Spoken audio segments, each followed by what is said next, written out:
ಎಲ್ರಿಗೂ ನಮಸ್ಕಾರ. ಈ ಒಂದು ಸೆಷನಲ್ಲಿ ಸಿಂಪಲ್ ಸ್ಟ್ರೆಸ್ ಆ್ಯಂಡ್ ಸ್ಟ್ರೈನ್ ಅನ್ನೋ ಒಂದು ಚಾಪ್ಟರ್ ಮೇಲೆ ನಾನು ನಿಮಗೆ ಎಕ್ಸ್ಪ್ಲೈನ್ ಮಾಡ್ತಾ ಬರ್ತೀನಿ. ಸೊ ಇಲ್ಲಿ ನೋಡೋದಾದರೆ, hello dear viewers, welcome back to my channel. Here I'm going to explain mechanics of materials, simple stress and strain formulas, which is very much important for your examination point of view as well as your future competitive exam point of view or DCET ಎಲ್ಲದಕ್ಕೂ help ಆಗುತ್ತೆ.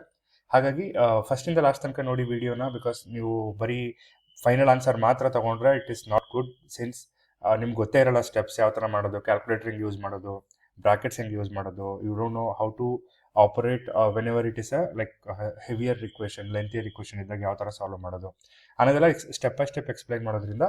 So watch till the end. And I kept all different four different books ಅಂತ ಮಾಡ್ಕೊಂಡಿದ್ದೀನಿ. First book ಇವಾಗ ನಾನು explain ಮಾಡ್ತಿರೋದು simple stress and strain ಅನ್ನೋ ಒಂದು concept ಮೇಲೆ. ಸೊ ಸಿಂಪಲ್ ಸ್ಟ್ರೆಸ್ ಆ್ಯಂಡ್ ಸ್ಟ್ರೈನಲ್ಲಿ ಏನು ಬರುತ್ತೆ, ಯಾವ್ಯಾವ ಫಾರ್ಮುಲಾ ಬರುತ್ತೆ ಅಂತ ಫಸ್ಟ್ ನಾನು ನಿಮಗೆ ಕ್ವಿಕ್ಕಾಗಿ ಗ್ಲಾನ್ಸ್ ಮಾಡಿ, ಆಮೇಲೆ ನಿಮಗೆ directly move on to the numerical examples. So simple stress and strain ಅಂತ ಹೇಳಿದ್ರೆ ನಿಮ್ಗೆ ಗೊತ್ತಿದೆ, ಆಲ್ರೆಡಿ ಥಿಯರಿ ಕ್ಲಾಸಲ್ಲಿ ನಾನು ಹೇಳಿದ್ದೀನಿ ಪ್ರೀವಿಯಸ್ ವೀಡಿಯೋಸಲ್ಲಿ. ಸ್ಟ್ರೆಸ್ ಅಂದರೆ ಏನು, ಇನ್ ಟರ್ಮ್ಸ್ ಆಫ್ ಈಕ್ವೇಷನ್ ಬರೋದಾದರೆ ಲೋಡ್ ಡಿವೈಡೆಡ್ ಬೈ ಏರಿಯಾ. ಲೋಡ್ದು SI ಯೂನಿಟ್ ನ್ಯೂಟನ್ ಇರುತ್ತೆ, ಏರಿಯಾದ SI ಯೂನಿಟ್ ಮಿಲಿಮೀಟರ್ ಇರುತ್ತೆ. ಸೊ ಇದೆಲ್ಲ ನೀವು ಜ್ಞಾಪಕ ಇಟ್ಕೋಬೇಕು. ಇನ್ನು ಟೆನ್ಸೈಲ್ ಸ್ಟ್ರೈನ್ ಅಂದ್ರೇನು, ಅಥವಾ ಟೆನ್ಸೈಲ್ ಸ್ಟ್ರೈನ್, ನಾರ್ಮಲ್ ಸ್ಟ್ರೈನ್ ಅಂತ ಹೇಳಿದ್ರೆ deformation divided by original length ಅಂತ ಕರಿತೀವಿ. ಎರಡರದ್ದು SI ಯೂನಿಟ್ ಕ್ಯಾನ್ಸಲ್ ಆಗೋದ್ರಿಂದ there is no unit for strains. ಅದೇ ಥರ ಕಂಪ್ರೆಸಿವ್ ಸ್ಟ್ರೈನ್ ಮತ್ತು ಶಿಯರ್ ಸ್ಟ್ರೈನ್ ಡಿಫೈನ್ ಮಾಡ್ತೀವಿ, ಡಿಫಾರ್ಮೇಷನ್ ಬೈ ಒರಿಜಿನಲ್ ಲೆಂತ್ ಅಂತ. ಇನ್ನು ಪಾಯ್ಸನ್ಸ್ ರೇಷಿಯೋ ಅನ್ನೋದು ಇಂಪಾರ್ಟೆಂಟ್ ಫ್ಯಾಕ್ಟರು. ಪಾಯ್ಸನ್ಸ್ ರೇಷಿಯೋ ಅಂದರೆ longitudinal strain by lateral strain ಅಂತ, ಅಥವಾ lateral strain by longitudinal strain ಅಂತ. ಇಲ್ಲಿ ಲ್ಯಾಟರಲ್ ಸ್ಟ್ರೈನ್ ಅಂದರೆ ಡೆಲ್ಟಾ D/D, ಅಂದರೆ ಯಾವುದೇ ಒಂದು ಏನು ಲೋಡ್ ಇಲ್ಲ ಅಪ್ಲೈ ಆಗ್ತಾ ಇದ್ರೆ, ಅಂದರೆ ಲಾಂಜಿಟ್ಯೂಡಿನಲ್ ಆಕ್ಸಿಸಲ್ಲಿ ಅಪ್ಲೈ ಆಗ್ತಾ ಇದ್ರೆ, ಆ ಪರ್ಪೆಂಡಿಕ್ಯುಲರ್ ಡೈರೆಕ್ಷನಲ್ಲಿ ಏನು ಡಿಫಾರ್ಮೇಷನ್ ಆಗ್ತಾ ಇದೆ, ಈ ಡಯಾಮೀಟರ್ ಇದ್ರೆ ಅಥವಾ ಥಿಕ್ನೆಸ್ ಇದ್ರೆ ಏನು ಚೇಂಜ್ ಆಗ್ತಾ ಇದೆ, ಅದು ಎಷ್ಟು ಡಿಫಾರ್ಮೇಷನ್ ಆಯಿತು ಡಿವೈಡೆಡ್ ಬೈ ಒರಿಜಿನಲ್ ಡೈಮೆನ್ಷನ್ ಮಾಡಿದ್ರೆ ಲ್ಯಾಟರಲ್ ಸ್ಟ್ರೈನ್ ಸಿಗುತ್ತೆ. ಲಾಂಜಿಟ್ಯೂಡಿನಲ್ ಸ್ಟ್ರೈನ್ ಅಂದರೆ ನಾರ್ಮಲ್ ಸ್ಟ್ರೈನ್ ಅಂತ ಕರಿತೀವಿ. ಯೂಶಲಿ ಸ್ಟೀಲ್ಗೆ 0.25 ಇಂದ 0.33 ಎಷ್ಟು ವ್ಯಾಲ್ಯೂ ಇರುತ್ತೆ, ಇದನ್ನು ಮರಿಬೇಡಿ. ಸಿನ್ಸ್ ನೀವೇನಾದರೆ ಇದನ್ನು ಮರೆತರೆ ಪ್ರಾಬ್ಲಮಲ್ಲಿ ಏನಾದ್ರು ಮಿಸ್ಟೇಕ್ ಆದರೆ ನೀವು ಅದನ್ನು ವಾಪಸ್ ಸರಿ ಮಾಡ್ಕೊಳ್ಳೋಕ್ಕೆ ಕಷ್ಟ ಆಗ್ಬೋದು. ಇನ್ನು ಮಾಡ್ಯುಲಸ್ ಆಫ್ ಎಲಾಸ್ಟಿಸಿಟಿ ಅಂದರೆ from stress strain diagram, ratio of stress to the strain within elastic limit ಅಂತ ನಿಮ್ಗೆ ಆಲ್ರೆಡಿ ಎಕ್ಸ್ಪ್ಲೈನ್ ಮಾಡಿದ್ದೀನಿ. Along with this we have one more formula, that is delta elongation or contraction ಅಂತ ಒಂದು formula ಕಲ್ತಿದ್ದೀರಿ, ಅಂದರೆ PL divided by EE. So these are the important formulas which we must taken care. So PL/AE formula use ಮಾಡಿಕೊಂಡು delta L ಕಂಡುಹಿಡಿಯೋದು. So without wasting much time I am going to explain the first problem ನಾವು. ಇಲ್ಲಿ ನೋಡೋದಾದರೆ ನೀವು first ಪ್ರಾಬ್ಲಮಲ್ಲಿ ಏನು ಕೊಟ್ಟಿದ್ದಾರೆ data ಅಂತ ನೋಡ್ತಾ ಬರೋಣ. ನೋಡಿ, ಯಾವುದೇ ಕ್ವಶನ್ ಕೊಡಲಿ, ಅದು ಸಿಂಪಲ್ ಕ್ವಶನ್ ಆಗಲಿ ಅಥವಾ ಕಾಂಪ್ಲಿಕೇಟೆಡ್ ಕ್ವಶನ್ ಆಗಲಿ, so always take the basic steps, ಏನೇನು ಮಾಡಬೇಕು ಅಥವಾ ಏನು ಫೈಂಡ್ ಔಟ್ ಮಾಡಬೇಕು ಅನ್ನೋದನ್ನ ಕಂಡುಹಿಡ್ಕೋಬೇಕು. ನೋಡಿ, ಈ ಪ್ರಾಬ್ಲಮಲ್ಲಿ ಒಂದು ರಾಡ್ ಅಂತ ಹೇಳ್ತಾ ಇದ್ದಾರೆ. ಸೊ ನಿಮಗೆಲ್ಲ ಗೊತ್ತಿದೆ ಯಾವ ಥರ ಬರ್ಕೋಬೇಕಂತ. So always write a bar or rod like this. And what is the type of load which is acting on it. ಯಾವ ಲೋಡ್ ಆಕ್ಟ್ ಆಗ್ತಾ ಇದೆ ಇಲ್ಲಿ? ಟೆನ್ಸೈಲ್ ಲೋಡ್ ಅಂತ ಕೊಟ್ಟಿದ್ದಾರೆ. ಟೆನ್ಸೈಲ್ ಅಂತ ಹೇಳಿದ್ರೆ ಅವೇ ಫ್ರಮ್ ದ ಬಾಡಿ, ಹಂಗಾಗಿ ಟೆನ್ಸೈಲ್ ಲೋಡ್ನ ಬರ್ಕೊಳ್ಳೋಣ. 10 kN ಈ ಕಡೆನೂ ಆಕ್ಟ್ ಆಗ್ತಿರುತ್ತೆ, 10 kN ಈ ಕಡೆನೂ ಆಕ್ಟ್ ಆಗ್ತಿರುತ್ತೆ. ಅದ್ರ ಜೊತೆಗೆ ಕ್ರಾಸ್ ಸೆಕ್ಷನ್ ಏರಿಯಾ ಕೊಟ್ಟಿದ್ದಾರೆ. ಕ್ರಾಸ್ ಸೆಕ್ಷನ್ ಏರಿಯಾ ಅಂತ ಹೇಳಿದ್ರೆ ಏರಿಯಾ ಆಫ್ ಕ್ರಾಸ್ ಸೆಕ್ಷನ್ ಅಂತ ಕರೀತಾರೆ. ಏರಿಯಾ ಆಫ್ ಕ್ರಾಸ್ ಸೆಕ್ಷನ್ ಅಂತ ಹೇಳಿದ್ರೆ ಇದ್ರದ್ದು ಏನು ವಿಸ್ತೀರ್ಣ ಇದೆ ಈ ರಾಡ್ದು ಅಂತ 10 mm × 10 mm ಕೊಟ್ಟಿದ್ದಾರೆ. ಸೊ ಇದ್ರದ್ದು ಏರಿಯಾ ಕೊಟ್ಟಿದ್ದಾರೆ ಅಂತ ಅರ್ಥ. ಏರಿಯಾ ಅಂತ ಕೊಟ್ಟಿಲ್ಲ ಅಂತ ಹೇಳಿದ್ರು ಅದು ಏರಿಯಾ ಎಲ್ಲ ಅನ್ಕೋಬಿಡಿ. That is the cross section is nothing but area of cross section.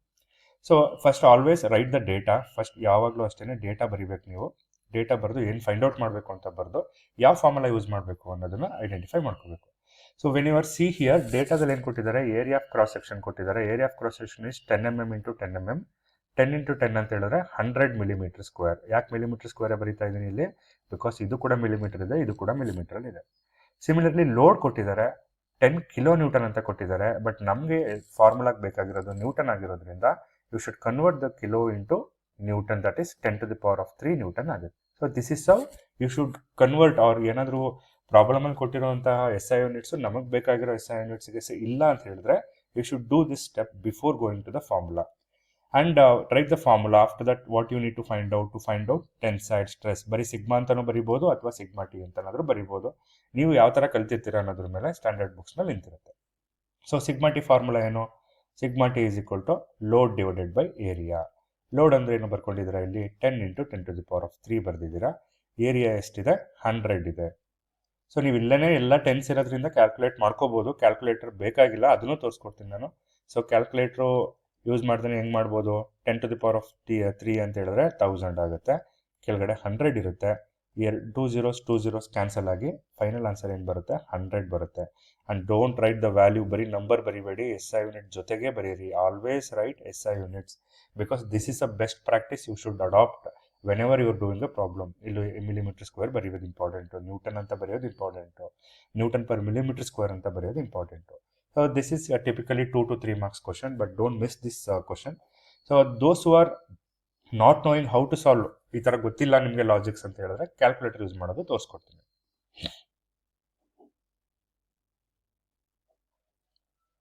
So whenever you are using a scientific calculator, always use a bracket method. Otherwise, see, in this problem it is not a problem, but whenever the questions or equations get complicated, always use the bracket whenever it is required.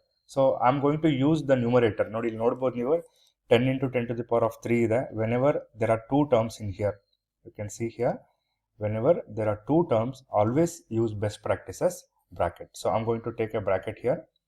So bracket hockey I'll take 10 into 10⁻³ ತಗೋತೀನಿ ನೋಡಿ. 10⁻³ ತಗೊಳಕ್ಕೆ you should always use this command. ಇಲ್ಲಿ ಮೇಲ್ಗಡೆ 3 ಅಂತ ಹಾಕ್ತೀರಾ, ಮತ್ತೆ ವಾಪಸ್ ಈ ಕಡೆ ಬರಬೇಕು. ಯಾಕೆ ಅಂತ ಹೇಳಿದ್ರೆ ಅದು ಸ್ಮಾಲ್ ಪವರ್ಸಲ್ಲಿ ಇರುತ್ತೆ ಏನು ಕರ್ಸರು. ಟೇಕ್ ಔಟ್ ಅದನ್ನ ಹೊರಗಡೆ ಕ್ಲೋಸ್ ಮಾಡಿ ಆ್ಯಂಡ್ ಡಿವೈಡೆಡ್ ಬೈ ಏರಿಯಾ ಎಷ್ಟು ಕೊಟ್ಟಿದ್ದಾರೆ, 100 ಕೊಟ್ಟಿದ್ದಾರೆ. ಈಕ್ವಲ್ ಟು ಸಿಂಬಲ್ ಹೊಡೆದ್ರೆ you will get answer as 100. 100 newton per millimetre square ಅಂತ ಬರೀಬೇಕು. This is how you should calculate in your calculator. So I'll move on to the second problem now. Second problem ಅಲ್ಲಿ ಏನು ಕೊಟ್ಟಿದ್ದಾರೆ, again it is a problem of tensile load. ಯಾವ ಥರ load ಕೊಟ್ಟಿದ್ದಾರೆ, that is very very important. ಯಾವ load ಇದು ಅಂತ ನೋಡ್ಕೊಳ್ಳಿ. ಅದಲ್ಲದೆ ಇನ್ನೇನೇನು ಕೊಟ್ಟಿದ್ದಾರೆ, A rod 100 mm in original length, LO ಅಂತ ಅಥವಾ ಏನು ಇನಿಷಿಯಲ್ ಲೆಂತ್ ಅಂತಲೂ ಕರಿತೀವಿ, ಒರಿಜಿನಲ್ ಲೆಂತ್ ಅಂತಲೂ ಕರಿತೀವಿ. ಅದು ಒರಿಜಿನಲ್ ಲೆಂತ್ಗೆ always use capital letters. And final length ಅಂತಲೂ ಕೊಟ್ಟಿದ್ದಾರೆ. ಸೊ ಇಲ್ಲಿ ಇನಿಷಿಯಲ್ ಲೆಂತ್ ಫೈನಲ್ ಲೆಂತ್ ಇರೋದ್ರಿಂದ LO is a original length, LF is a final length. ಅದನ್ನು ಜ್ಞಾಪಕ ಇಟ್ಕೊಳ್ಳೋಣ. ಏನು ಕಂಡುಹಿಡಿಯಕ್ಕೆ ಕೇಳಿದ್ದಾರೆ, ಸ್ಟ್ರೈನ್ ಕಂಡುಹಿಡಿಯಕ್ಕೆ ಕೇಳಿದ್ದಾರೆ.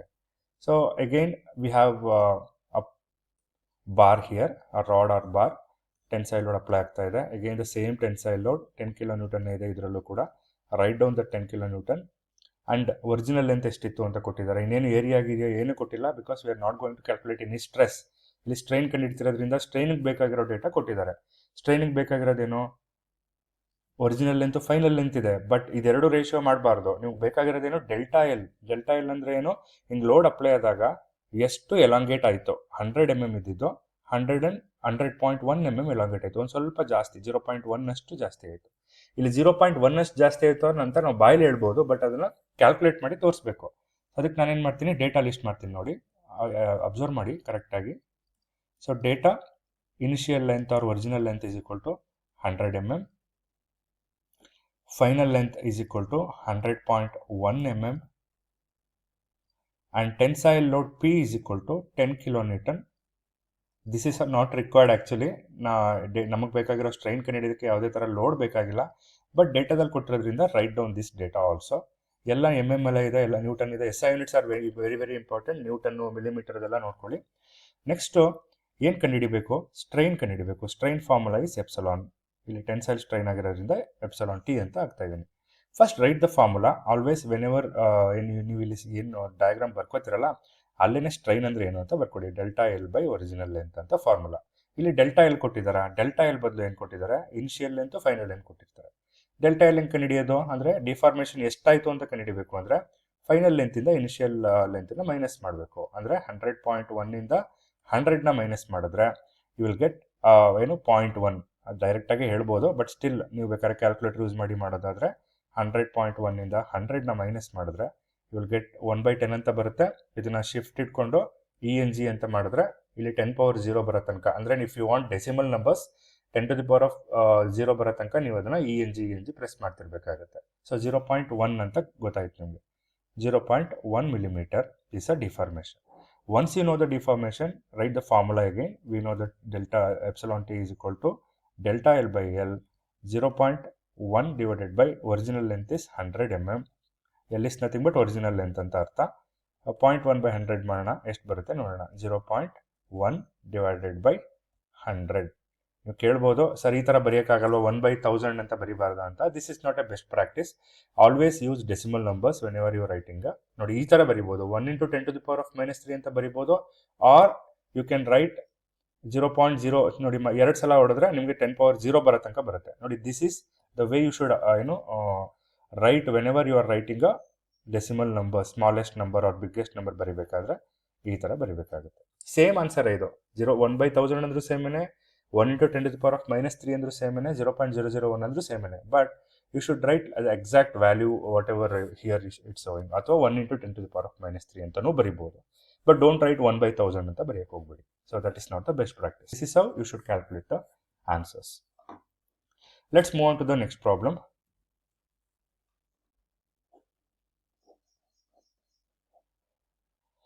A rod 100 mm is in original length. Okay, ಇಲ್ಲಿ ನೋಡಿ ಏನು ಪ್ರಾಬ್ಲಮ್ ಇದು ಅಂತ ನೋಡ್ತಾ ಬರೋಣ. So here we have a compressive load. Compressive load ಅಂದರೆ ಏನಂತ ಗೊತ್ತಿದೆ, pushing force, not pulling force. Compressive force act ಮಾಡ್ತಾ ಇದ್ದಾರೆ. ಎಷ್ಟು, ಇದು ಕೂಡ 10 kN ಇದೆ. 10 kN and 10 kN compressive force. Next original length 100 ಇದೆ ಅಂತ ಹೇಳ್ತಾ ಇದ್ದಾರೆ. ಒರಿಜಿನಲ್ ಲೆಂತ್ 100 ಇದೆ. ಡೇಟಾ ಬರಿತಾ ಬರ್ತೀನಿ ಬಿಕಾಸ್ ನಿಮ್ಗೆ ಗೊತ್ತಾಗಿದೆ ಈಗ ಡಯಾಗ್ರಾಮ್ ಬರ್ಕೊಳ್ಳೋದು ಹೆಂಗೆ, ಅದ್ರದ್ದು ಇಂಪಾರ್ಟೆನ್ಸ್ ಏನು ಅಂತ. Data is nothing but original length ಅಂದರೆ initial length is 100 mm and final length ಕೊಟ್ಟಿದ್ದಾರೆ. ನೋಡ್ತಾ ಬರೋಣ. ಲೋಡ್ ಕೊಟ್ಟಿದ್ದಾರೆ, ಫೈನಲ್ ಲೆಂತ್ ಕೊಟ್ಟಿದ್ದಾರೆ. ಕಂಪ್ರೆಸಿವ್ ಆಗ್ತಿರೋದ್ರಿಂದ ಆಬ್ವಿಯಸ್ಲಿ 99 ಅಂದರೆ ಕಡಿಮೆನೇ ಆಗಬೇಕಿದು. ಸೊ ಟೈಲ್ ಏನಾಯ್ತು ಇವಾಗ, delta L is equal to final length minus original length ಅಂತ ಹೇಳಿದ್ದೀನಿ ನಾನು. ಹಾಗಾಗಿ 99 - 100 ಮಾಡಿದಾಗ ಒರಿಜಿನಲ್ ಲೆಂತ್ಗಿಂತ 1 mm ಕಡಿಮೆ ಆಯಿತು ಅಂತ. ಅದಕ್ಕೆ ಇಲ್ಲಿ -1 mm ಅಂತ ಬರ್ತಿದ್ದೀನಿ. 99 - 100 ಮಾಡಿದ್ರೆ -1 ಬರುತ್ತೆ. ಸೊ ಲೋಡ್ ಕೊಟ್ಟಿದ್ದಾರೆ, but that is nowhere use in our formula. 10 kN ಅಂತ ಬರ್ಕೊಳ್ಳಿ, but it is 10 × 10⁻³ N. And what you need to find out, strain down ಅಂತ ಕೇಳ್ತಾ ಇದ್ದಾರೆ. ಅಂದರೆ ಕಂಪ್ರೆಸಿವ್ ಸ್ಟ್ರೈನ್ ಆಗಿರೋದ್ರಿಂದ ಎಪ್ಸಲಾನ್ ಸಿ ಅಂತ ಬರೀತೀನಿ. ಬರೀ ಎಪ್ಸಲಾನ್ ಬರೆದ್ರು ಓಕೆನೆ. So epsilon C is equal to ΔL/L formula. Minus ಇರೋದ್ರಿಂದ -1 ಹಾಕಿ 1/-1/100 ಆಗುತ್ತೆ. ಸೊ ಏನು ಬರುತ್ತೆ ಫಾರ್ಮುಲಾದಲ್ಲಿ ನೋಡ್ತಾ ಬರೋಣ. If you calculate 1/100 it would be around, shift ಇಟ್ಕೊಂಡು ENG ಹೊಡೆದ್ರೆ ನಿಮ್ಗೆ ಸಿಗುತ್ತೆ 0.01. ಮೈನಸ್ ಇರೋದ್ರಿಂದ ನಮ್ಮ writing minus here 0.01. There is no SI unit for this since I already told you. Delta ಎಲ್ಲೂ ಕೂಡ mm ಇರುತ್ತೆ, ಎಲ್ಲೂ ಕೂಡ mm ಇರೋದ್ರಿಂದ don't use SI units for this. So let's move on to the next problem. Shear stress ಮತ್ತು shear strain ಕಂಡುಹಿಡಿಯೋ formula ಕೊಟ್ಟಿದ್ದಾರೆ. ನಿಮ್ಗೆ ಗೊತ್ತಿದೆ ಶಿಯರ್ ಸ್ಟ್ರೆಸ್ ಇಲ್ಲಿ ತುಂಬ ಜಾಸ್ತಿ ನಾವು ಈ 3rd ಸೆಮಿಸ್ಟರ್ ಯೂಸ್ ಮಾಡಲ್ಲ, but still it is very important to learn for your higher semesters. Block ಕೊಟ್ಟಿದ್ದಾರೆ, ಒಂದು some block is there here. I write block here. And ನಿಮ್ಗೆ ಗೊತ್ತಿದೆ ಶಿಯರ್ ಸ್ಟ್ರೆಸ್ ಹೆಂಗೆ ಅಪ್ಲೈ ಆಗ್ತಿದೆ, ಅಪ್ಪರ್ ಎಡ್ಜಲ್ಲಿ ಈ ಥರ ಆಗ್ತಿರುತ್ತೆ. ಅಂದರೆ parallel to the axis of the rod or bar ಅಥವಾ ಬ್ಲಾಕ್ ಅಂತ ಕರಿಬೋದು. This is how shear stress will happen. And height ಕೊಟ್ಟಿದ್ದಾರೆ. This is very important. And height ಅಂತ ಏನು ತಗೋತಾ ಇದ್ದೀವಿ ಇದು, ಈ ಹೈಟ್ ಮೇಲೆ ನಾವು ಶಿಯರ್ ಸ್ಟ್ರೈನ್ನ ಕಂಡುಹಿಡಿಬೇಕು. You are not going to take any length or breadth here. Length or breadth is important for stress calculation and height is important for, ಹೀಗಿದ್ದಾಗ ಶಿಯರ್ ಸ್ಟ್ರೆಸ್ ಶಿಯರ್ ಸ್ಟ್ರೈನ್ ಕಂಡುಹಿಡಿಯಿರಿ ಅಂತ ಹೇಳಿ. ಏರಿಯಾ ಕೊಟ್ಟಿದ್ದಾರೆ, ಈ ಥರ ಕೊಟ್ಟರೆ ಏರಿಯಾ ಅಂತ. Area is equal to 100 mm × 100 mm. That is 100 × 100 is 10,000. You can write directly or you can use the calculator also. 10,000 mm² is very very important. SI unit ಬರಿಬೇಕು, millimeter into millimeter, mm². And height ಕೊಟ್ಟಿದ್ದಾರೆ. I can take height as L here because strain ಕಂಡುಹಿಡಿಬೇಕಾದ್ರೆ ಅದು ಬೇಕು. Force ಕೊಟ್ಟಿದ್ದಾರೆ ಅಂದರೆ load ಒಂದು P ಅಂತ ಕೊಟ್ಟಿದ್ದಾರೆ. P is equal to 10 × 10⁻³ N kilo ಇರೋದ್ರಿಂದ. ಸೊ ಡೆಲ್ಟಾ ಕೊಟ್ಟಿದ್ದಾರೆ, ಶಿಯರ್ ಸ್ಟ್ರೆಸ್ಸಲ್ಲಿ ಡೆಲ್ಟಾ ಅಂತ ತೊಗೊಳ್ಳೋಣ 1 mm. ಸೊ ಇಷ್ಟೇ ಸಾಕು. ನೀವು ಕಂಡುಹಿಡಬೇಕಾಗಿರೋದೇನು, shear stress question mark, shear strain question mark. ನೋಡಿ ಸಿಂಬಲ್ಸ್ಗಳು ನೋಡ್ಕೊಳ್ಳಿ. ಥಿಯರಿ ನಿಮ್ಗೆ ಗೊತ್ತಿಲ್ಲ ಅಂದರೆ go back to your theory videos and ಅಲ್ಲಿ ಕಲ್ತ್ಕೊಂಡು ಬಂದು ಇಲ್ಲಿ ಆಮೇಲೆ ಸಾಲ್ವ್ ಮಾಡೋಣ. So load by area the same formula I am going to use here. Load is 10 × 10⁻³ or directly I can tell like this, or area is 10,000. ನೋಡಿ ಇಲ್ಲೇ cancel ಮಾಡ್ಬೋದು. 3 zeros 3 zeros and 1 0 1 0 get cancelled and the stress coming here is 1 N/mm². Similarly, shear strain is nothing but delta by L anta. Delta is nothing but 1 mm, length is 10 mm, ಡೈರೆಕ್ಟಾಗಿ ಬರಿಬೋದು 0.1 millimetre ಅಂತ. Calculator use ಮಾಡ್ಬೋದು ನೀವು, R ಈ ಥರ logics ಗೊತ್ತಿದ್ರೆ you can able to solve any type of problem. ಹಾಗಾಗಿ so don't miss this kind of problems in your examination, and these are very basic problem you should know. Thank you. Next question ನೋಡೋದಾದ್ರೆ, as usual first data list ಮಾಡೋಣ. ನಾವು question ಕೊಟ್ಟ ತಕ್ಷಣ ಏನು ಗಾಬರಿ ಆಗಕ್ಕೆ ಹೋಗ್ಬೇಡಿ, ಫಸ್ಟ್ ಡೇಟಾ ಏನಿದೆ ಅಂತ ಲಿಸ್ಟ್ ಮಾಡೋಣ. Find the minimum diameter of wire, ಅಂದರೆ ಡಿ ಅಂದರೆ ಏನು ಅಂತ ಫೈಂಡ್ ಔಟ್ ಮಾಡಬೇಕು. So that is very important. ಏನು ಫೈಂಡ್ ಔಟ್ ಮಾಡಬೇಕು ಅನ್ನೋದು ಫಸ್ಟ್ ಗೊತ್ತಿರಲಿ ನಿಮಗೆ. ಇಲ್ಲಿ ಯಾವುದೇ ಥರ ಸ್ಟ್ರೆಸ್ ಸ್ಟ್ರೈನ್ ಕಂಡುಹಿಡಿಯೋಕೆ ಕೇಳಿಲ್ಲ, ಡಯಾಮೀಟರ್ ಕಂಡುಹಿಡಿಯೋಕೆ ಕೇಳಿದ್ದಾರೆ. ರಿಮೆಂಬರ್, ಲೋಡ್ ಕೊಟ್ಟಿದ್ದಾರೆ ಮತ್ತು ಸ್ಟ್ರೆಸ್ ಕೊಟ್ಟಿದ್ದಾರೆ. ಸೊ ಲೋಡ್ ಅಂದರೆ ನಿಮಗೆ ಸಿಂಬಲ್ ಬರೆಯೋದು ಗೊತ್ತಿದೆ. Load is nothing but P is equal to 4000 newton. And ಯಾವುದೇ ಕಿಲೋ ಕೊಟ್ಟಿಲ್ಲದೆ ಇರೋದ್ರಿಂದ you write as it is, ಇಲ್ಲೇನೋ ಚೇಂಜ್ ಮಾಡೋಕ್ಕೆ ಹೋಗಬೇಡಿ. ಸ್ಟ್ರೆಸ್ ಅಂದರೆ symbol is sigma 95 mega newton per metre square ಅಂತ ಕೊಟ್ಟಿದ್ದಾರೆ. ಇಲ್ಲಿ ನೀವು ಕನ್ವರ್ಟ್ ಮಾಡಬೇಕಾಗುತ್ತೆ. ಯಾಕೆ ಅಂತ ಹೇಳಿದ್ರೆ, ಸರ್ ಇದು SI ಯೂನಿಟ್ ಸ್ಟ್ರೆಸ್ದು, ವೈ ಐ ಹ್ಯಾವ್ ನಾಟ್ ನಾವು ಇದನ್ನು ತಗೋಬಾರ್ದು ಅಂತ ಹೇಳಿದ್ರೆ, ನಾವು diameter of steel wire is like very very small. In terms of ಮೀಟರಲ್ಲಿ ಹೇಳಬಾರ್ದು, ಮಿಲಿಮೀಟರ್ಸಲ್ಲಿ ಹೇಳಿದ್ರೆ ದಟ್ ಮೇಕ್ ಸೆನ್ಸ್. ಹಾಗಾಗಿ you should convert this into millimeter square, newton per millimetre square. ಹೆಂಗೆ ಕನ್ವರ್ಟ್ ಮಾಡೋದು? ನಿಮಗೆಲ್ಲ ಸ್ಟ್ರೆಸ್ದು SI ಯೂನಿಟ್ ಗೊತ್ತಿದೆ already. Stress SI unit newton per meter ಸ್ಕ್ವೇರಿಂದ ಶುರುವಾಗಿತ್ತು. ಅದನ್ನು ನ್ಯೂಟನ್ ಪರ್ ಮಿಲಿಮೀಟರ್ ಸ್ಕ್ವೇರ್ಗೆ ಹೆಂಗೆ ಕನ್ವರ್ಟ್ ಮಾಡ್ತಾರೆ ಅಂತ ಹೇಳಿದ್ರೆ, 1 ಮೀಟರ್ಗೆ 10⁻³ ಮಿಲಿಮೀಟರು. ಹಾಗಾಗಿ ಸ್ಕ್ವೇರ್ ಇರೋದ್ರಿಂದ 6 ಆಗುತ್ತೆ. 10⁻6 ಮಿಲಿಮೀಟರ್ ಸ್ಕ್ವೇರ್ ಆಗುತ್ತೆ. 1 newton per metre square 1 newton per millimetre square divided by, ಅಂದರೆ 10⁻6 ಡಿನಾಮಿನೇಟರ್ ಬರುತ್ತೆ. ಸೊ ಇಲ್ಲಿ ಮೆಗಾ ಅಂತ ಕೊಟ್ಟಿರೋದ್ರಿಂದ, ಮೆಗಾ ಅಂದರೆ ನಿಮ್ಗೆ ಗೊತ್ತಿದೆ 10⁻6 ಅನ್ನೋದು ಅದರದ್ದು ವ್ಯಾಲ್ಯೂ. ಅದೆಲ್ಲ ಸಿಂಪಲ್ ಮ್ಯಾಥ್ಮ್ಯಾಟಿಕ್ಸಲ್ಲಿ ಇತ್ತು. ಇಲ್ಲೂ ಕೂಡ 10⁻6 ಅಂತ ಬರ್ಕೋಬೇಕು, divided by newton per millimeter square, and here also we have 10⁻6. So both get cancelled and the remaining thing is Newton per millimeter square. ಅಂದರೆ ಅವ್ರೇನಾದರೆ ಮೆಗಾ ನ್ಯೂಟನ್ ಪರ್ ಮೀಟರ್ ಸ್ಕ್ವೇರಲ್ಲಿ ವ್ಯಾಲ್ಯೂ ಕೊಟ್ಟಿದ್ರೆ, ಅದೇನು ವ್ಯಾಲ್ಯೂ ಇರುತ್ತೋ ಅದನ್ನು ನ್ಯೂಟನ್ ಪರ್ ಮಿಲಿಮೀಟರ್ ಸ್ಕ್ವೇರ್ಗೆ ಬರ್ಕೋಬೋದು. This is very very important conversion factor. So I am going to write 95 newton per millimetre square directly. ಇದು ಕನ್ವರ್ಟ್ ಮಾಡಿ ನೆಕ್ಸ್ಟ್ ನಾವೇನು ಮಾಡಬೇಕು, will move on to the formulas and all. So ಇಲ್ಲಿ ನೋಡೋದಾದರೆ ನೀವು first ಫಾರ್ಮುಲಾದಲ್ಲಿ ಏನು ಬರ್ಕೋಬೇಕು ಅನ್ನೋದು ಇಂಪಾರ್ಟೆಂಟ್ ಆಗುತ್ತೆ. ಸೊ ಫಸ್ಟು ಲೋಡ್ ಕೊಟ್ಟಿದ್ದಾರೆ, ಸಿಗ್ಮಾ ಕೊಟ್ಟಿದ್ದಾರೆ. ನಮಗೆ ಸ್ಟ್ರೆಸ್ ಫಾರ್ಮುಲಾ ಅಪ್ಲೈ ಮಾಡಬೇಕು ಅಂತ ಒಂದು ಐಡಿಯಾ ಬರುತ್ತೆ. ಸೊ ಸ್ಟ್ರೆಸ್ ಫಾರ್ಮುಲಾ ಹೆಂಗೆ ಅಪ್ಲೈ ಮಾಡ್ತೀರಾ? Use the formula. First write the formula. ಏನಂತ ಬರೀತೀರಾ ಫಾರ್ಮುಲಾನ? Stress is equal to load divided by area. Load divided by area ಇದೆ, ಬಟ್ ನಮ್ಗೆ ಲೋಡ್ ಗೊತ್ತಿದೆ, ಸ್ಟ್ರೆಸ್ ಗೊತ್ತಿದೆ, ಏರಿಯಾ ಗೊತ್ತಿಲ್ಲ. By fundamental law of mathematics ನೀವು ಕ್ರಾಸ್ ಮಲ್ಟಿಪ್ಲೈ ಮಾಡಿದ್ರೆ ಏರಿಯಾ ಇಲ್ಲಿಗೆ ಬರುತ್ತೆ, ಸ್ಟ್ರೆಸ್ ಕೆಳಗಡೆ ಬರುತ್ತೆ. So area is equal to load by stress ಆಯಿತು. Load is nothing but 4000 and the stress is nothing but 95. Now you calculate using calculator. So calculator use ಮಾಡಿ I show you how to get a value of this. 4000 divided by 95 ಮಾಡಿ, you will get some answer. Don't write like this, ನಾನು already ಹೇಳಿದ್ದೀನಿ. ನೀವು ಇದು plus value ಇದ್ದರೆ, ಅಂದರೆ numerator denominator ಈ ಥರ ಡೈರೆಕ್ಟಾಗಿ ENG ಹೊಡಿಬೋದು. ಅವ್ರ ಮೈನಸಲ್ಲಿ ಇದ್ದರೆ ಶಿಫ್ಟ್ ಇಟ್ಕೊಂಡು ENG ಹೊಡಿಬೇಕು. ನೋಡಿ 10⁻0 ಬರೋ ತನಕ ನೋಡಿದ್ರೆ you will get 42.105. So 42.105 millimeter square is the value of area. Area 42.105 ಬಂತು. Now area formula again we'll substitute the area formula pi by 4 or pi d square by 4 ಅಂತ ಇದೆ. ನಮಗೆ ಇಲ್ಲಿ ಡಯಾಮೀಟರ್ ಬೇಕಾಗಿರೋದ್ರಿಂದ ಕ್ರಾಸ್ ಮಲ್ಟಿಪ್ಲಿಕೇಶನ್ ಮಾಡ್ಕೋಬೇಕಾಗುತ್ತೆ. ಯಾವ ಥರ cross multiplication ಬರುತ್ತೆ ಮ್ಯಾಥಮೆಟಿಕ್ಸಲ್ಲಿ? ಇದ್ರ ಜೊತೆ ಮಲ್ಟಿಪ್ಲೈ ಇರೋದು ಲೆಫ್ಟ್ ಹ್ಯಾಂಡ್ ಸೈಡ್ಗೆ ಬಂದರೆ ಡಿವೈಡ್ ಆಗುತ್ತೆ, ಡಿ ಜೊತೆಗೆ ಡಿವೈಡ್ ಇರೋದು ರೈಟ್ ಈ ಕಡೆ ಸೈಡ್ಗೆ ಹೋದರೆ ಮಲ್ಟಿಪ್ಲೈ ಆಗುತ್ತೆ. ಅಂದರೆ 4 times of area divided by pi ಆಯಿತು. ನಾವು you substitute the values. 4 into 42.105 whole divided by pi. So let me get the answer for this using calculator again. So ಇಲ್ಲಿ ನೋಡೋದಾದರೆ 42.105 ಆಲ್ರೆಡಿ ಇದೆ, ನಾನು ಡೈರೆಕ್ಟಾಗಿ ಮಲ್ಟಿಪ್ಲೈ ಮಾಡ್ತೀನಿ. ಇಂಟು 4 ಮಾಡಿ will get one answer. Whole divided by pi. Pi ಬೇಕು ಅಂದರೆ ಎಲ್ಲಿದೆ ಶಿಫ್ಟ್ ಇಟ್ಕೊಂಡು ಇಲ್ಲಿ ಕಾಣಿಸ್ತಾ ಇದೆ ಅಲ್ವ ಪೈ, ಇಲ್ಲಿ ಕೆಳಗಡೆ ಇಲ್ಲಿ ಹೊಡಿಬೇಕು. ಈಕ್ವಲ್ ಟು ಹೊಡೆದ್ರೆ will get value as 53.61. So 53.61 ಇದು ಫೈನಲ್ ಆನ್ಸರ್ ಅಲ್ಲ. ಅಗೇನ್ ಹೇಳ್ತಾ ಇದ್ದೀನಿ, ಫೈನಲ್ ಆನ್ಸರ್ ಅಂದರೆ ಡಯಾಮೀಟರು. ಸೊ ಡಯಾಮೀಟರ್ ಹತ್ರ ಏನಿದೆ, ಇಲ್ಲಿ ಸ್ಕ್ವೇರ್ ಇದೆ. ಸ್ಕ್ವೇರ್ ಇರೋದ್ರಿಂದ you should take out that square. ಯಾವ ಥರ ಸ್ಕ್ವೇರ್ನ ಟೇಕ್ಔಟ್ ಮಾಡ್ತೀರಾ? So diameter square is equal to 53.61 ಆಯಿತು. ಡಯಾಮೀಟರ್ ಅಂದರೆ ಸ್ಕ್ವೇರ್ ಇರೋದು ಈ ಕಡೆಗೆ ಬಂದರೆ ಸ್ಕ್ವೇರ್ ರೂಟ್ ಆಯಿತು. ಸ್ಕ್ವೇರ್ ರೂಟ್ ಆಫ್ 53.61 ಏನು ಬರುತ್ತೆ ನೋಡಬೇಕಾಗುತ್ತೆ. That is the minimum diameter of wire. So ಇಲ್ಲಿ ನೋಡೋದಾದರೆ ಇಲ್ಲಿ ಏನು ಆನ್ಸರ್ ಬಂದಿರುತ್ತೆ ನಿಮ್ಮ ಕ್ಯಾಲ್ಕುಲೇಟರಲ್ಲಿ, ಅದಕ್ಕೆ just square root of answer ಅಂತ ಹೊಡಿ. ಸ್ಕ್ವೇರ್ ರೂಟ್ ಸಿಂಬಲ್ ಇಲ್ಲಿದೆ ಕ್ಯಾಲ್ಕುಲೇಟರಲ್ಲಿ, ಹೊಡೆದ್ರೆ will get answer as 7.32 millimetre. 7.32. ನೀವು ಫುಲ್ ಬರಿಬೇಕಾಗಿಲ್ಲ, ಪಾಯಿಂಟ್ ಆದಮೇಲೆ 2 ಅಥವಾ 3 ಡಿಜಿಟ್ ಬರೀರಿ ಸಾಕು, ಅದ್ರ ಮೇಲ್ಗಡೆ ಜಾಸ್ತಿ ಬರೆಯಕ್ಕೆ ಹೋಗಬೇಡಿ. So 7.32 millimeter is the answer for this question. Let's move on to the next question. A circular rod of diameter 16. Again, data the line ಕೊಟ್ಟಿದ್ದಾರೆ, ಚೆಕ್ ಮಾಡೋಣ. I take a smaller font.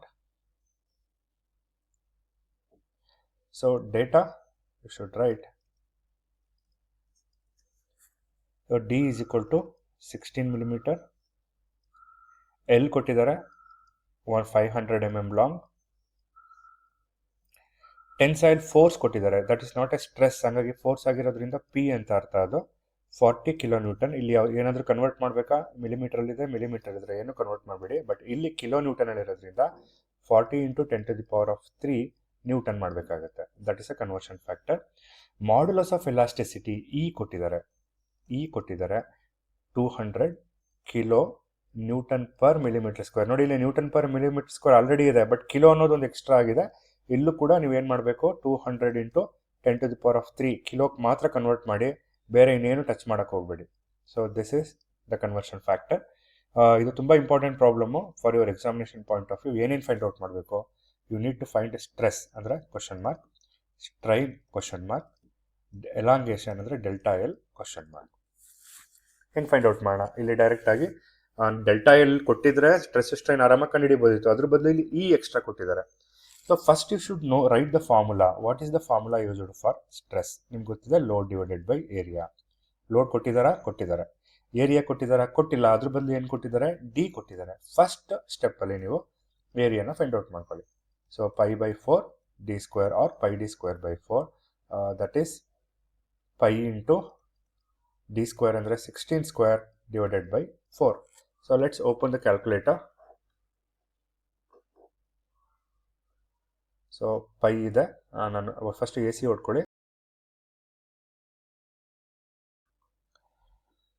So calculate ಮಾಡೋದಾದರೆ first open the bracket, π × 16². So 16 ಹೊಡೆದು square ಹೊಡೀರಿ, ಇಲ್ಲಿ square ಅಂದರೆ x² ಅಂತ symbol ಇರುತ್ತೆ, divided by 4. You will get a answer as ENG ಹೊಡೆದ್ರೆ ಗೊತ್ತಾಗುತ್ತೆ 201.06. So 201.06 is the area. 201.06 mm². ಬರೆಯೋದು ತುಂಬ ಇಂಪಾರ್ಟೆಂಟ್ ಆಗುತ್ತೆ. ನಾವು come back to the formula. Load is 40,000 or 40 × 10⁻³ divided by 201.06. ಎಷ್ಟು ಬರುತ್ತೆ ನೋಡೋಣ ಕ್ಯಾಲ್ಕುಲೇಟರಲ್ಲಿ. Always use a bracket whenever there are two multiplication or addition or whatever. I use the bracket again. 40 × 10⁻³ ಹೊಡಿತೀನಿ ನೋಡಿ, into 10⁻³ again you come here and close the bracket, divided by 10 ತಗೊಂಡಿದ್ದೀನಿ. ಸಾರಿ, suppose I need to take 40 here. 40 into ಡೈರೆಕ್ಟಾಗಿ 10 ಅಂತ ಬರಿಬೋದು. ಈ ಥರ ಬರೆದ್ರೆ 10⁻³ ಅಂತಾನೆ. there is one more command here, into 10⁻³. I'll repeatedly telling 40 into 10⁻³ ಇದು ಹೊಡೆದ್ಬಿಟ್ಟು 3 ಹೊಡೆಯೋದಷ್ಟೇ, divided by 201.6. The answer here it is 198.41. ಅದು 198.41 ಆನ್ಸರ್ ಬರೆಯೋಣ. 198.41 Nm/mm². ಇದು ಕರೆಕ್ಟಾಗಿ ಬರೀಬೇಕು. SI ಯೂನಿಟ್ ಬರೀತಾ ಇದ್ರೆ ಲೂಸ್ ಯುವರ್ ಮಾರ್ಕ್ಸ್. ಸೊ ಇದು ಸ್ಟ್ರೆಸ್ ಆಯಿತು. Next coming to the strain part. Strain ಕಂಡುಹಿಡಿಯೋದಕ್ಕೆ ಏನು ಬೇಕು, ಡೆಲ್ಟಾ ಎಲ್ ಬೇಕಾಗುತ್ತೆ. ಸೊ ಸ್ಟ್ರೈನ್ ಕಂಡುಹಿಡಿಯೋಕ್ಕಾಗುತ್ತಾ? ಇವಾಗ ನಮ್ಮ ಹತ್ರ ಸ್ಟ್ರೆಸ್ ಇದೆ, ಯಂಗ್ಸ್ ಮಾಡ್ಯುಲಸ್ ಇದೆ. ಸೊ ಎರಡು ಥರ ಸ್ಟ್ರೈನ್ ಕಂಡುಹಿಡಿಬೋದು. ಒಂದು ಡೆಲ್ಟಾ ಎಲ್ ಕಂಡುಹಿಡ್ಕೊಂಡು delta L by original length ಮಾಡಿದ್ರೆ ಸ್ಟ್ರೈನ್ ಕಂಡುಹಿಡಿಬೋದು. ಅದು ಸ್ಟ್ಯಾಂಡರ್ಡ್ ನಿಮ್ಗೆ ಗೊತ್ತಿರುವಂತಹ formula. But otherwise we have a formula, that is Young's modulus is equal to stress by strain. ಈಗ ಕ್ರಾಸ್ ಮಲ್ಟಿಪ್ಲೈ ಮಾಡ್ಕೊಳ್ಳಿ. ಕ್ರಾಸ್ ಮಲ್ಟಿಪ್ಲೈ ಮಾಡ್ಕೊಂಡಾಗ ಎಪ್ಸಲಾನ್ ಈ ಕಡೆಗೆ ಬರುತ್ತೆ, ಯಂಗ್ಸ್ ಮಾಡ್ಯುಲಸ್ ಕೆಳಗಡೆ ಬರುತ್ತೆ. ನಾವು ದ ಥಿಂಗ್ ಇಸ್ ಸ್ಟ್ರೆಸ್ ಇವಾಗ ತಾನೇ ಕಂಡುಹಿಡಿದಿದ್ದೀರಾ, 198.41 divided by 200 × 10⁻³ 3 and always write in a bracket, otherwise you will in calculators you might made a mistake. So ಇಲ್ಲಿ ವಾಪಸ್ ಬರೋಣ. 198.4 ಆಲ್ರೆಡಿ ಇರೋದ್ರಿಂದ ಡೈರೆಕ್ಟಾಗಿ ಡಿವೈಡೆಡ್ ಬೈ ಸಿಂಬಲ್ ಆಗ್ತಾ ಇದ್ದೀನಿ. ನೀವು ಟೈಮ್ ಸೇವ್ ಆಗಬೇಕು ಅಂದರೆ ಈ ಥರ ಸೊ ಕೆಲವೊಂದು ಟ್ರಿಕ್ಸ್ನ ಯೂಸ್ ಮಾಡಬೇಕಾಗುತ್ತೆ. ಡೈರೆಕ್ಟಾಗಿ ಇದನ್ನೇ ಹಾಕೋಣ. 10 to the power of 3 bracket close equal to symbol ಹೊಡಿರಿ. ಆ್ಯಂಡ್ ಇಲ್ಲಿ 1 ಇರೋದ್ರಿಂದ use shift for better answer. You can write like this 0.00099 and there is no SI unit for ನಿಮ್ಗೆ ಗೊತ್ತಿದೆ strain 0.00099. So this is the final answer for strain. The next thing is delta L. ನೀವು delta L ಎರಡು ಥರ ಮಾಡ್ಬೋದು. PL/AE formula use ಮಾಡ್ಕೋಬೋದು, R ನಿಮಗೆ strain ಸಿಕ್ಕಿರೋದ್ರಿಂದ direct ಆಗಿ we can use strain formula. So we know that strain is equal to delta L/L, and delta L ಬೇಕು ಅಂತ ಹೇಳಿದ್ರೆ ಏನಾಗುತ್ತೆ, ಎಪ್ಸಲಾನ್ ಜೊತೆಗೆ ಮಲ್ಟಿಪ್ಲೈ ಆಗುತ್ತೆ, ಅಂದರೆ ಎಲ್ ಮಲ್ಟಿಪ್ಲೈ ಆಗುತ್ತೆ. ಇದಕ್ಕೆ ಎಪ್ಸಲಾನ್ ಇವಾಗ ತಾನೇ ಕಂಡುಹಿಡಿದಿದ್ದೀರಾ 0.00099 ಅಂತ. ಒರಿಜಿನಲ್ ಲೆಂತ್ ಎಷ್ಟಿದೆ ಡೇಟಾ ಪ್ರಕಾರ? Let's check in the data 500 mm. So 500 ಹಾಕಿ find out ಮಾಡೋಣ.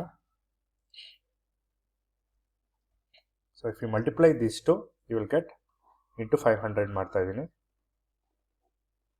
You will get answer that is also in terms of 0.49 millimeter.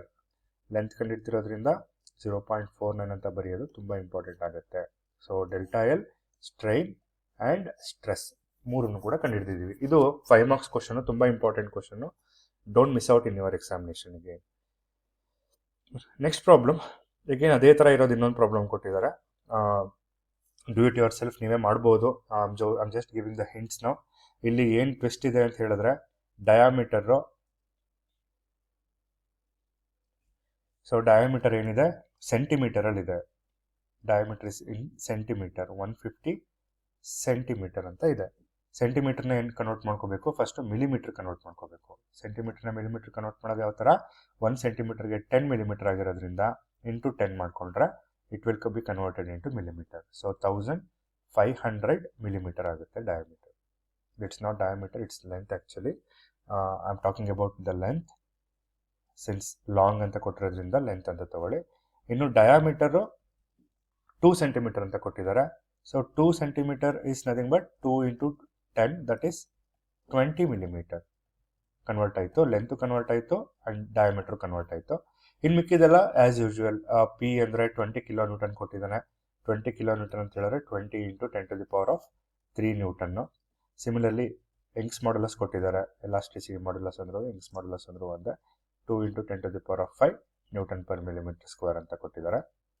Next ಏನು ಫೈಂಡ್ ಔಟ್ ಮಾಡಬೇಕು, again you need to find stress, strain and delta L. ನಾನು already previous ಪ್ರಾಬ್ಲಮನ್ನು explain ಮಾಡಿದ್ದೀನಿ. I am going to leave you to do this, otherwise ಎಲ್ಲ problem ಹೇಳ್ತಾ ಬಂದರೆ there is no use at all. ನಾನು ನಿಮ್ಗೆ formula ಕೊಡ್ತೀನಿ. Diameter ಇದೆ. ಫಸ್ಟ್ ಸ್ಟೆಪ್ಪಲ್ಲಿ ನೀವು ಏನು ಫೈಂಡ್ ಔಟ್ ಮಾಡಬೇಕು, ಏರಿಯಾ ಕಂಡುಹಿಡಿಬೇಕು. First step area find out ಮಾಡಿ, ಅಂದರೆ πd²/4 ಹಾಕಿ, ಡಯಾಮೀಟರ್ಗೆ 20 ಹಾಕಿ, you find out area in millimeter square. Similarly, the second step is to find out stress, that is load by area. Load ಅಂತ ಹೇಳಿದ್ರೆ 20,000 ಅಂತ ಇದೆ, ಅದು 20 kilonewton. ಏರಿಯಾ ಅಂದರೆ ಇಲ್ಲಿ ಏನು ಬಂದಿರುತ್ತಲ್ಲ ಆ ಆನ್ಸರ್ ಹಾಕಬೇಕಾಗುತ್ತೆ. ಸೊ ಅಲ್ಲಿ ಆ ಥರ ಮಾಡೋದ್ರಿಂದ ನಿಮಗೆ ಈಸಿಯಾಗಿ ಸಾಲ್ವ್ ಮಾಡ್ಬೋದು. You'll get in Newton per millimeter square. Again the stress area ಏನು ಅಂತ ಫೈಂಡ್ ಔಟ್ ಮಾಡಿ, Newton per millimeter square ಅಲ್ಲಿ ಏರಿಯಾ ಬರುತ್ತೆ. Next step you need to find out strain by using the formula Young's modulus is equal to stress divided by strain. ಅಲ್ಲಿ ನೀವು strain cross multiplication ಮಾಡಿದ್ರೆ stress by Young's modulus ಆಗುತ್ತೆ. Stress ಇಲ್ಲಿ ಸಿಕ್ಕಿರುತ್ತೆ, Young's modulus ಡೇಟಾದಲ್ಲಿ ಕೊಟ್ಟಿದ್ದಾರೆ. So 4ನೇ ಸ್ಟೆಪ್ಪಲ್ಲಿ ಡೆಲ್ಟಾ ಎಲ್ ಕಂಡುಹಿಡ್ಕೋಬೇಕು. ಡೆಲ್ಟಾ ಎಲ್ ಅಂತ ಹೇಳಿದ್ರೆ epsilon into original length. Original length ಡೇಟಾದಲ್ಲಿ ಕೊಟ್ಟಿದ್ದಾರೆ. ಎಪ್ಸಲಾನ್ ಇವಾಗ ತಾನೇ ಕಂಡುಹಿಡಿದಿದ್ದೀರಾ, ಏನು ಬರುತ್ತೆ ಅಂತ ನೋಡಿ ಫೈಂಡ್ ಔಟ್ ಮಾಡಿ ಮಿಲಿಮೀಟ್ರಲ್ಲಿ ಇಡಿ. So you should do all these things. ಅದಕ್ಕೆ ವಿಡಿಯೋ ನೋಡಿ, ಅಬ್ಸರ್ವ್ ಮಾಡಿ ಯಾವ ಥರ ಸಾಲ್ವ್ ಮಾಡೋದು ಅಂತ ಎಕ್ಸ್ಪ್ಲೈನ್ ಮಾಡಿದ್ದೀನಿ ಕ್ಯಾಲ್ಕುಲೇಟರ್ ಸಮೇತ. ಇನ್ನೊಂದ್ಸಲ ನೋಡಿ ಅದನ್ನು ನೀಟಾಗಿ ಪ್ರಾಕ್ಟೀಸ್ ಮಾಡಿದ್ರೆ you will get a answer for this question also. So next ಪ್ರಾಬ್ಲಮ್ಗೆ ಹೋಗೋಣ. A mild steel wire of 5 millimeter diameter and 1 meter long ಅಂತ ಹೇಳಿದ್ದಾರೆ. ಸೊ ಅದನ್ನು ಕೂಡ ನೋಡಿ ಏನಾರು ಕನ್ವರ್ಷನ್ ಮಾಡಬೇಕಾಗತ್ತಾ ಅಂತ. Diameter of wire is given, that is 5 millimeter, no conversion is required. Length is given as 1 meter. You know already 1 meter is equal to 1000 millimeter. ಹಾಗಾಗಿ 1 into 10 to the power of 3 ಅಥವಾ 1000 millimeter ಅಂತ ಡೈರೆಕ್ಟಾಗಿ ಬರ್ಕೋಬೋದು for this problem. And load ಕೊಟ್ಟಿದ್ದಾರೆ 10 kilonewton ಅಂತ. 10 kilonewton you should convert into Newton, that is 10 into 10 to the power of 3 Newton. Extension ಕೇಳಿದ್ದಾರೆ. Extension ಅಂತ ಹೇಳಿದ್ರೆ delta L is A question mark here. And ಈ ಕೊಟ್ಟಿದ್ದಾರೆ 200 gigapascal. ಸೊ ಇದು ತುಂಬ important conversion ಹೆಂಗೆ ಮಾಡೋದು ಅನ್ನೋದು. So whenever they have given A gigapascal, you should convert that into megapascal. Giga is nothing but 10 to the power of 9 pascal ಅಂತ. 10 to the power of 9 ನಾನು ಯಾವ ಥರ ಬರ್ಕೋತೀನಿ, 10 to the power of 3 into 10 to the power of 6 pascal ಅಂತ ಬರ್ಕೋತೀನಿ. So 10 to the power of 3 into 10 to the power of 6 megapascalಗೆ I can directly write megapascal. ನಿಮಗೆಲ್ಲ ಗೊತ್ತಿದೆ ಮೆಗಾಪ್ಯಾಸ್ಕಲ್ ಅಂದರೂ ಒಂದೇ, ನ್ಯೂಟನ್ ಪರ್ ಮಿಲಿಮೀಟರ್ ಸ್ಕ್ವೇರ್ ಅಂದರೂ ಒಂದೇ. ಹಾಗಾಗಿ 10 to the power of 3 newton per millimetre square ಅಂತ ಅರ್ಥ. ಅವ್ರು ಏನು ಆನ್ಸರ್ ಕೊಟ್ಟಿರ್ತಾರೋ ಕ್ವಶನಲ್ಲಿ 200 into 10 to the power of 3 ಹಾಕಿ ಆಮೇಲೆ ನ್ಯೂಟನ್ ಪರ್ ಮಿಲಿಮೀಟರ್ ಸ್ಕ್ವೇರ್ ಅಂತ ಬರೀಬೇಕಾಗತ್ತೆ. So this is very very important step. ನಾವು what you need to do, delta L ಕಂಡುಹಿಡಿಬೇಕು. ಯಾವುದೇ ಥರ ಸ್ಟ್ರೆಸ್ ಕಂಡುಹಿಡಿಯೋ ನೆಸೆಸಿಟಿ ಇಲ್ಲ, ಸ್ಟ್ರೈನ್ ಕಂಡುಹಿಡಿಯೋ ನೆಸೆಸಿಟಿ ಇಲ್ಲ. Directly you can write delta L is equal to PL/AE. Extension formula ಇದೆ ಒಂದು, direct formula. You should use this formula to calculate delta L. So let's substitute all the values here. So load is given, that is ಎಷ್ಟು load ಇದು, let's check load. Load is given as 10 into 10 to the power of 3. I'll take 10 into 10 to the power of 3 or 1000. Length is given as 1000 again. ನೋಡಿ ಇಲ್ಲಿ ಒಂದು unknown ಇದೆ, area. ಡೈರೆಕ್ಟಾಗಿ diameter ಕೊಟ್ಟಿದ್ದಾರೆ, area ಕೊಟ್ಟಿಲ್ಲ. ಹಾಗಾಗಿ ನೀವೇನು ಮಾಡಬೇಕು, ಫಸ್ಟ್ ಸ್ಟೆಪ್ಪಲ್ಲಿ ಏರಿಯಾ ಕಂಡುಹಿಡ್ಕೋಬೇಕಿತ್ತು. ನಾವು ಸೆಕೆಂಡ್ ಸ್ಟೆಪ್ಪಲ್ಲಿ ಇದಕ್ಕೆ ಬರಬೇಕಿತ್ತು. ಏರಿಯಾ ಕಂಡುಹಿಡಿಯೋಣ. Area is equal to πd² by 4 π into 5² by 4. So what is the answer? Let's check with the calculator.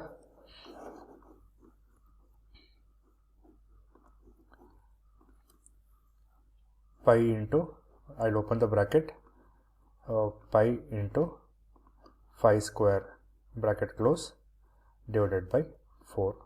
You will get an answer as 19.634.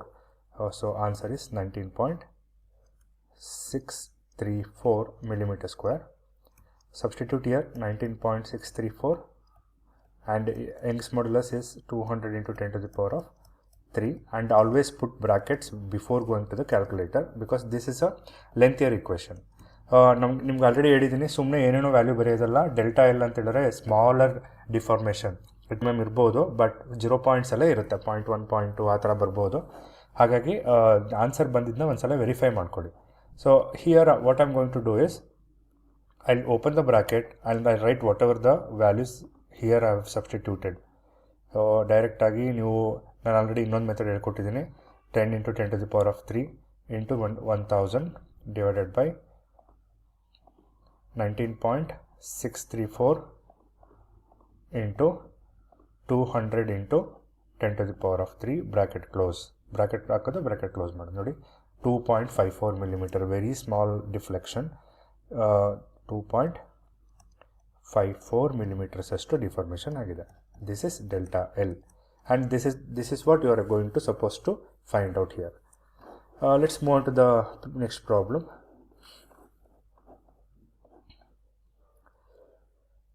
ಇದು ಅದೇ ಥರ ಇದೆ, ಎಲಾಂಗೇಷನ್ ಆಫ್ ಬಾರ್ ಕೇಳಿದ್ದಾರೆ. You try this, but ಏನೇನು changes ಇದೆ ಡೇಟಾದಲ್ಲಿ ಅದನ್ನು ಮಾತ್ರ ನಾನು I am going to highlight here. So what is the data which is given? Area ಅವರೇ ಕೊಟ್ಟಿದ್ದಾರೆ. ಯಾವುದೇ ಥರ ಡಯಾಮೀಟರ್ ಇಲ್ಲದೆ ಇರೋದ್ರಿಂದ ಏರಿಯಾ ಅಂದರೆ length into breadth, that is 40 into 40 1600 ಬರುತ್ತೆ. ನೀವು ಕ್ಯಾಲ್ಕುಲೇಟರಲ್ಲಿ ಚೆಕ್ ಮಾಡ್ಕೋಬೋದು. 1600 millimeter square. ಕಂಪ್ರೆಸಿವ್ ಲೋಡ್ ಕೊಟ್ಟಿದ್ದಾರೆ P 200 kilonewton ಅಂತ. 200 into 10 to the power of 3 Newton. ಅದಾದಮೇಲೆ ಲೆಂತ್ ಕೊಟ್ಟಿದ್ದಾರೆ 2 ಮೀಟರ್ ಅಂತ. 2 ಮೀಟರ್ ಅಂದರೆ 1 ಮೀಟರ್ಗೆ 1000 ಆಗಿರೋದ್ರಿಂದ ಕನ್ವರ್ಟ್ ಮಾಡಬೇಕಾಗುತ್ತೆ ಇದನ್ನು ಕೂಡ. 2000 millimeter. E is equal to 200 giga pascal ಇದೆ. ಸೊ 200 ಗಿಗಾ ಪ್ಯಾಸ್ಕಲ್ನ 200 ನ್ಯೂಟನ್ ಪರ್ mm² ಕನ್ವರ್ಟ್ ಮಾಡೋದಕ್ಕೆ ನಾನು ಪ್ರೀವಿಯಸ್ ಪ್ರಾಬ್ಲಮಲ್ಲಿ ಹೇಳಿದ್ದೀನಿ, ಇಂಟು 10⁻³ ಮಾಡಬೇಕು newton per mm². So what you need to find out? Delta L is equal to question mark. So delta L question mark ಆಗಿರೋದ್ರಿಂದ ಯಾವ ಥರ ಹಾಕಬೇಕಾಗುತ್ತೆ? ನಿಮ್ಗೆ ಫಾರ್ಮುಲಾ ಪ್ರಕಾರ ಗೊತ್ತಿದೆ, delta L is equal to PL divided by AE. You have P here, we have L here, A directly ಸಿಕ್ಕಿದೆ, E ಇದೆ, substitution ಮಾಡಿ and write down in millimeters. So I'm going to give the task to you. You take your own time and ಒಂದು sheet worksheets ತೊಗೊಂಡು ನೀಟಾಗಿ ಬರ್ಕೊಳ್ಳಿ. ಇದನ್ನು mistake ಮಾಡಬೇಡಿ. Mistake ಮಾಡಿದ್ರೆ ಎಗೇನ್ ಎಲ್ಲಿ ಮಿಸ್ಟೇಕ್ ಆಗಿದೆ ಅಂತ ಚೆಕ್ ಮಾಡಿಕೊಂಡು then you need to come back. The last problem of this, find the Young's modulus ಕೇಳಿದ್ದಾರೆ. ಯಂಗ್ಸ್ ಮಾಡ್ಯುಲಸ್ ಕೇಳಿದ್ದಾರೆ ಅಂದರೆ ಯಾವ ಥರ? ಫಸ್ಟ್ ನೋಡೋಣ ಡೇಟಾ ಏನಿದೆ ಅಂತ. ಇದನ್ನು ಸಾಲ್ವ್ ಮಾಡೋಣ. ಸೊ ಯಾವ ಥರ ಸಾಲ್ವ್ ಮಾಡೋದು? Let's write the data first. Diameter ಕೊಟ್ಟಿದ್ದಾರೆ, D is equal to 25 mm. And diameter ಕೊಟ್ಟ ತಕ್ಷಣ ನೀವು ಏರಿಯಾ ಕಂಡುಹಿಡಿಬೇಕು ಅಂತ ಅರ್ಥ. ಲೆಂತ್ ಕೊಟ್ಟಿದ್ದಾರೆ 250 ಅಂತ, 250 mm. ಏನು ಕನ್ವರ್ಷನ್ ಬೇಕಾಗಿಲ್ಲ. ಲೋಡ್ ಕನ್ವರ್ಷನ್ ಬೇಕಾಗಿದೆ. 50 kN ಇರೋದನ್ನ ನ್ಯೂಟನ್ ಕನ್ವರ್ಟ್ ಮಾಡಬೇಕು. 50 × 10⁻³ ನ್ಯೂಟನ್ ಆಗುತ್ತೆ. ಡೆಲ್ಟಾ ಎಲ್ ಕೊಟ್ಟಿದ್ದಾರೆ ಇದರಲ್ಲಿ. ಸೊ ಡೆಲ್ಟಾ ಎಲ್ ಕೊಟ್ಟಿರೋದ್ರಿಂದ ಆರಾಮಾಗಿ ಫೈಂಡ್ ಔಟ್ ಮಾಡ್ಬೋದು. ಸೇಮ್ ಈಕ್ವೇಷನ್ ಯೂಸ್ ಮಾಡಬೇಕು, but you need to find out Young's modulus. So area ನಿಮಗೆಲ್ಲ ಗೊತ್ತಿದೆ, πd²/4 ಹಾಕಿ ಕ್ಯಾಲ್ಕುಲೇಟರಲ್ಲಿ ಕ್ಯಾಲ್ಕುಲೇಟ್ ಮಾಡೋಣ. π × 25/25² divided by 4. So what would be the answer here? Let's check in the calculator. So π × 25² divided by 4. ನೀವು bracket ಹಾಕಿದ್ರೆ ಡೈರೆಕ್ಟಾಗೆ ಮಾಡ್ಬೋದು. ನೋಡಿ 490.87 ಬಂದಿದೆ. I will write 490.87 here. 490.87 mm². Substitute the standard formula PL/AE. ನಿಮಗೆ ಬೇಕಾಗಿರೋದು E ಆಗಿರೋದ್ರಿಂದ E ಇಲ್ಲಿಗೆ ಹೋಗುತ್ತೆ, ಡೆಲ್ಟಾ ಎಲ್ಲಿಗೆ ಬರುತ್ತೆ. So E is equal to PL divided by delta L into area ಆಯಿತು. ಸಬ್ಸ್ಟಿಟ್ಯೂಷನ್ ಮಾಡಿ you will directly get a answer. And it is in terms of 5 digit or 6 digit ಬರುತ್ತೆ. Newton per mm². Young's modulus SI unit ಆಗಿರೋದ್ರಿಂದ you should do the problem in such a way that you should calculate in a proper way. So substitute ಮಾಡೋಣ. Substitute ಮಾಡಿ find out ಮಾಡೋಣ. ನೋಡಿ ಇಲ್ಲಿ ಈ find out ಮಾಡ್ತಾ ಇದ್ದೀರಾ. ಈ ಫೈಂಡ್ ಔಟ್ ಮಾಡ್ತಿರೋದ್ರಿಂದ ಫಸ್ಟ್ ವ್ಯಾಲ್ಯೂಸ್ನ ಸಬ್ಸ್ಟಿಟ್ಯೂಟ್ ಮಾಡ್ತೀನಿ. P ಅಂದರೆ 50 kN. ಸೊ 50 × 10⁻³ ಲೆಂತ್ ಅಂತ ಹೇಳಿದ್ರೆ 2 ಮೀಟರ್ ಕೊಟ್ಟಿದ್ದಾರೆ, 2000 mm. ಡೆಲ್ಟಾ ಎಲ್ ಕೊಟ್ಟಿದ್ದಾರೆ ಅವರೇ 0.3 mm. ಆ್ಯಂಡ್ ಏರಿಯಾ ಇವಾಗ ತಾನೇ ಫೈಂಡ್ ಔಟ್ ಮಾಡಿದ್ದೀವಿ. So what is the area? 490.87. 490.87. Always use a bracket here before writing, before going to the calculator. So ಇಲ್ಲಿ ನಾನು ಸಬ್ಸ್ಟಿಟ್ಯೂಷನ್ ಮಾಡ್ತಾ ಬರ್ತೀನಿ ನೋಡಿ. 50 × 10⁻³ or you can directly write 10⁻³ into 2000 bracket close divided by symbol bracket open 0.3 into 490.87 bracket close and equal to symbol ಹೊಡಿರಿ. you will get an answer as 679066. ನೋಡಿ, ಇದು mild steel ಆಗಿಲ್ಲದೆ ಇರೋದ್ರಿಂದ, ಇದು brass material ಆಗಿರೋದ್ರಿಂದ ಈ ಥರ ಬರ್ತಾ ಇದೆ. ಯು ಕ್ಯಾನ್ ಸಿ ಬ್ರಾಸ್ ಆಗಿರೋದ್ರಿಂದ ಯಂಗ್ಸ್ ಮಾಡ್ಯುಲಸ್ ಕಡಿಮೆ ಇರುತ್ತೆ compare to the mild steel. The final answer is 679066. 679066.4 Newton per mm². So this is how you should solve the problem in your notebooks or in your examination also. So ಎಲ್ಲರೂ ಕೂಡ ಯಾವುದು ಇದನ್ನು miss ಮಾಡ್ದೇ ಈ ಥರ ಪ್ರಾಬ್ಲಮ್ಸ್ನೆಲ್ಲ solve ಮಾಡಿ practice ಮಾಡ್ಕೊಳ್ಳಿ. ಇಲ್ಲಿ ಏನು ಸಾಲ್ವ್ ಮಾಡಿದ್ದೀನಿ, this is very basic expression and you will get different expression. ಮುಂದೆ ಕಾಂಪ್ಲಿಕೇಶನ್ ಜಾಸ್ತಿ ಆಗುತ್ತೆ. ಆವಾಗ ನಿಮಗೆ ಈ ಫಾರ್ಮುಲಾಸಿಂದನೇ ನೀವು ಅದನ್ನು ತೊಗೋಬೇಕಾಗುತ್ತೆ.